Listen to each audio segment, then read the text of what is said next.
The heavens are telling of the glory of God. Look up and seek his wisdom from above.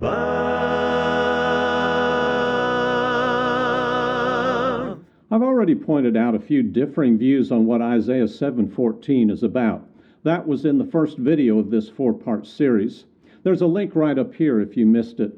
Now it's time for me to go over what I consider the meaning of this difficult passage to be. This video will run a good bit longer than our 5 minutes that we usually try to hold these to, but I want this explanation to be in one video.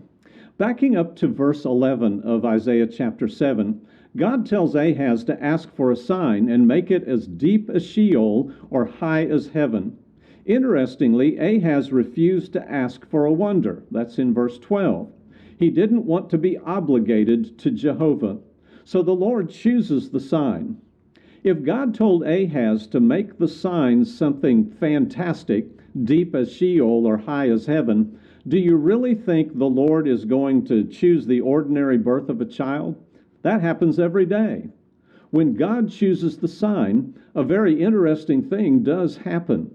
It happens in the grammar of this text.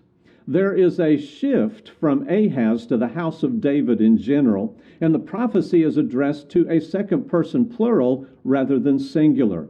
The word you is plural in the Hebrew. This isn't about Ahaz anymore. It's about the nation, and specifically the lineage of David. Another subtle feature is in the fact that the house of Judah isn't even present to receive the prophecy. The sign will only be known through what Isaiah eventually reveals in this prophetic work.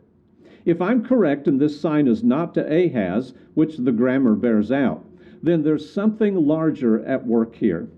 Let's imagine for just a moment that Matthew 1:23 is the one and only intended fulfillment of this prophecy. The name Emmanuel makes perfect sense. It would be a literal virgin, fitting the Hebrew use in the Old Testament, and it would be a true wonder as high as the heavens. But what of the boy in verses 15 through 16? The pronouns must apply to their antecedents. This is where an understanding of prophetic foreshortening is important. If you need to review that, there's a link right up here. There will be scarcity, and this would be true in the land going forward. And the two kings will be defeated before the boy progresses beyond childhood. While the birth of Jesus is over 700 years away, it would still be true as far as that time span would apply to the events about to occur.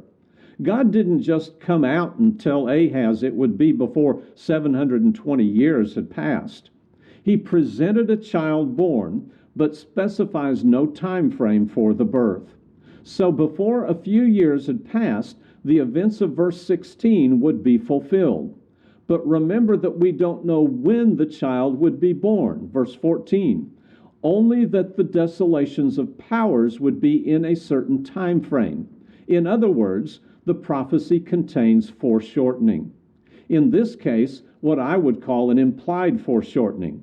We're looking at objects in the future, but we can't see how far away they are, which is always an element of foreshortening. The events being seen, however, are the birth of Jesus and the desolations of an enemy's land. We're told that the desolation would come before the child progresses beyond a certain age, but we don't know when that child will be born. The implication here of the foreshortening is that the natural assumption for Ahaz would be an imminent birth, which would be correct regarding the timing of that desolation, which may have only been 3 years away, but was also correct from the overall view of the true monumental sign God was proposing, the birth of the Messiah by a virgin. Now let's take a closer look at Isaiah 8:18. Here Isaiah says, "Behold, I and the children whom the Lord has given me are for signs and wonders in Israel from the Lord of hosts." These children are the ones mentioned back in chapter 7. In verse 3, we have Shir-Jashub, and in verse 3 of chapter 8, Maher-Shalal-Hashbaz. So is the child of chapter 8, verse 3, the sign from chapter 7 and verse 14? No, I don't believe that's the point. The child of chapter 8 is really only a sign with respect to its name, which meant it would all come to pass quickly. From the Lord's point of view, it may have also reinforced the assumption that would be made concerning the timing of the child's birth. Terry's interpretation of a type-antitype could possibly be applied here, and may be an easier way to view the whole affair. But I see foreshortening at work here, rather than a type. We should note that verse 18 doesn't simply say that the children were signs. Isaiah said, "I and the children whom the Lord has given me are for signs and wonders." How was Isaiah himself not only a sign, but also a wonder?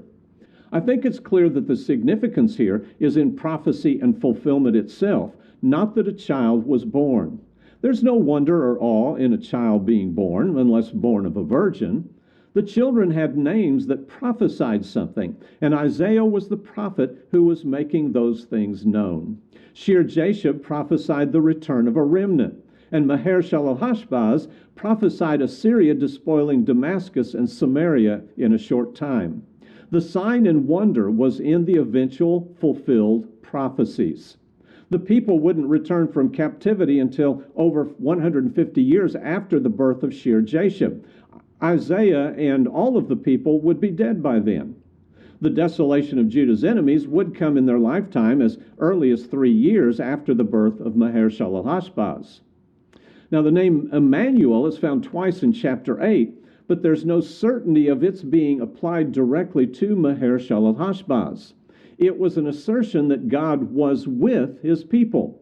It's a play on God giving the name to the promised child in 7:14.